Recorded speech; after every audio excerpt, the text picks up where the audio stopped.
এক পক্ষ রোমক সৈন্যদল, অপরপক্ষে মুসলিম সেনাপতি আমর ইবনুল আস রাদিয়াল্লাহু আনহু। রোমক সৈন্যদল আলেকজান্দ্রিয়া রক্ষা করার জন্য দুর্জয় সাহসে বুক পেতে দাঁড়ালো। বিপক্ষ দল হতে আমর ইবনুল আস রাদিয়াল্লাহু আনহু সিংহ বিক্রমে খ্রিস্টান সৈন্যদলের উপর ঝাঁপিয়ে পড়লেন। উভয় পক্ষে তুমুল যুদ্ধ চলতে লাগলো। মুসলিম সেনাদের আক্রমণ খ্রিস্টান সৈন্যরা সহ্য করতে পারল না। খ্রিস্টান সেনাপতি নিরুপায় হয়ে পরাজয় স্বীকার করতে বাধ্য হলো। বিজয়ী সেনাপতি আমর ইবনুল আস রাজ্যের শাসনভার গ্রহণ করলেন। খ্রিস্টান প্রজাগণকে ডেকে তিনি ভরসা দান করলেন, আপদে বিপদে তিনি তাদেরকে রক্ষা করবেন, তাদের নিরাপত্তার আশ্বাস দিলেন। কিছুদিন পরে খ্রিস্টান পল্লীতে হঠাৎ একটা অঘটন ঘটে গেল। খ্রিস্টানরা দারুণ অসন্তুষ্ট হলো। তারা দলে দলে গিয়ে গির্জার বিশপকে বিষয়টা জানালো। বিশপ অতিশয় ক্রোধ হয়ে তৎক্ষণাৎ দেশের শাসনকর্তা আমর ইবনুল আস রাদিয়াল্লাহু আনহু এর নিকট উপস্থিত হয়ে প্রতিবাদ করলেন। হে দেশের শাসক, আপনি নিশ্চয় জানেন আমরা মহাপ্রভু যীশু খ্রিস্টের ধর্ম পালন করি। আমরা বিশ্বাস করি তিনি ঈশ্বরের পুত্র, সেহেতু তার মূর্তিকে ভক্তি করে পূজা করি। এই শহরের খ্রিস্টান পল্লীতে প্রভু যীশু খ্রিস্টের যে প্রস্তর মূর্তি আছে, খ্রিস্টানরা সেই মূর্তিকে অতিশয় শ্রদ্ধা আর ভক্তি করে পূজা করে থাকে। গত রাত্রে কোন দুর্বৃত্ত ওই মূর্তির নাক ভেঙে দিয়েছে। এখানে খ্রিস্টান আর মুসলমান ছাড়া অন্য কেউ এই ধরনের কাজ করতে পারে না। আমর ইবনুল আস রাদিয়াল্লাহু আনহু বিশপের অনুমানকে সত্য বলে গ্রহণ করলেন। তিনি বললেন, মাননীয় বিশপ, কোনো দুষ্ট লোক এই অন্যায় কাজ করে থাকবে। এজন্য আমি বিশেষভাবে লজ্জিত ও দুঃখিত। যদিও মূর্তি নির্মাণ আর প্রতিমা পূজা ইসলাম ধর্মের ঘোর বিরোধী, তথাপি কারো ধর্মের উপর আঘাত করা ইসলাম ধর্ম পছন্দ করে না। প্রতিমাটি আপনি মেরামত করে নিন, যা খরচ হবে তা সরকার বহন করবে। বিশপ এই প্রস্তাবে সম্মত হলেন না। তিনি কঠোর স্বরে বললেন, হে দেশের মালিক, যীশু খ্রিস্টের এই অবমাননার প্রতিশোধ হতে পারে একটি মাত্র কাজের দ্বারা, কিন্তু তাতে বোধ হয় আপনি সম্মত হবেন না। আমর শান্ত স্বরে জিজ্ঞেস করলেন, বলুন কি সে কাজ?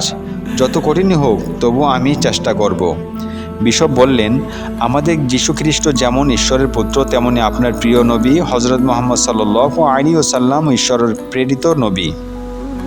বিশপ বললেন, আমাদের যীশু খ্রিস্ট যেমন ঈশ্বরের পুত্র, তেমনি আপনার প্রিয় নবী হজরত মুহাম্মদ সাল্লাল্লাহু আলাইহি ওয়াসাল্লামও ঈশ্বরের প্রেরিত নবী। সেই হজরত মুহাম্মদ সাল্লাল্লাহু আলাইহি ওয়াসাল্লামের মূর্তি যদি তৈরি করা হয় আর তার নাকটা যদি কোনো খ্রিস্টান ভেঙে দেয়, তবে তার ক্ষতিপূরণ হতে পারে। নাউজুবিল্লাহ। বিশপের কথা শুনে আমর ইবনুল আস রাদিয়াল্লাহু আনহু ক্রোধে উত্তেজিত হয়ে উঠলেন। তার দু চোখ হতে আগুনের হুলকা বের হতে লাগলো। তার সারা দেহ থরথর করে কাঁপতে লাগলো। তরবারি মুঠি তিনি সজোর চেপে ধরলেন, কিন্তু তিনি ধৈর্যহারা হলেন না। ধীরে ধীরে আত্মসংবরণ করে শান্ত কণ্ঠে বললেন, আপনি মহা অন্যায় করেছেন। আপনি জানেন আমাদের প্রিয় নবী হজরত মুহাম্মদ সাল্লাল্লাহু আলাইহি ওয়াসাল্লাম আজীবন মূর্তি গঠন আর মূর্তি পূজার বিরুদ্ধে সংগ্রাম করে গিয়েছেন। সুতরাং আপনার এই প্রস্তাব পালন করা আমাদের পক্ষে সম্ভব নয়। আমাদের জীবন থাকতে এমন কাজ কখনো হতে পারবে না। এর পরিবর্তে আপনি আমার নাসিকা কর্তন করতে পারেন। সুবহানাল্লাহ। রাসূল সাল্লাল্লাহু আলাইহি সাল্লামের মহাব্বতে মুসলমান জান কুরবান করে দিতে পারে, কিন্তু আমার রাসূল সাল্লাল্লাহু আলাইহি ওয়াসাল্লামের কোনো অবমাননা, কোনো কষ্ট, কোনো রকম অপমানজনক কথাবার্তা কখনো কোনো মুসলমান সহ্য করতে পারে না। সেই জন্য আমর ইবনুল আস রাদিয়াল্লাহু আনহু বললেন, আমাদের জীবন থাকতে এমন কাজ কখনো হতে পারবে না। এর পরিবর্তে আপনি আমার নাসিকা কর্তন করতে পারেন। সুবহানাল্লাহ। ক্রোধ বিশপ তার এই প্রস্তাব সম্মত হলেন। তিনি বললেন, তবে আগামীকাল সকলের সামনে আমি সহজে এই কাজ সমাধা করব। পরদিন অপরাহ্নের নির্দিষ্ট সময়ে ময়দানে খ্রিস্টান এবং মুসলমানগণ একত্রিত হতে লাগলো। যথা সময়ে আমর ইবনুল আস রাদিয়াল্লাহু আনহু তথায় উপস্থিত হলেন। তিনি সবাইকে সম্বোধন করে বললেন, খ্রিস্টানদের ধর্মনেতা বিশপ অভিযোগ করেছেন যে তাদের যীশু খ্রিস্টের মূর্তির নাসিকা কোনো একজন মুসলমান ভেঙে দিয়েছে, তাদের ধর্মের অবমাননা করেছে। রাজ্যের শাসন কার্য আমার হস্তে, অসাবধানতায় খ্রিস্টান ধর্মের অবমাননা হয়েছে। এজন্য আমি সম্পূর্ণরূপে দায়ী। হে বিশপ, এই তরবারি নিন, আপনি আমার নাসিকা কর্তন করে যীশু মূর্তির মর্যাদার প্রতিশোধ গ্রহণ করুন। এই কথা বলে আমর ইবনুল আস রাদিয়াল্লাহু আনহু তরবারিখানা বিশপের হস্তে অর্পণ করলেন।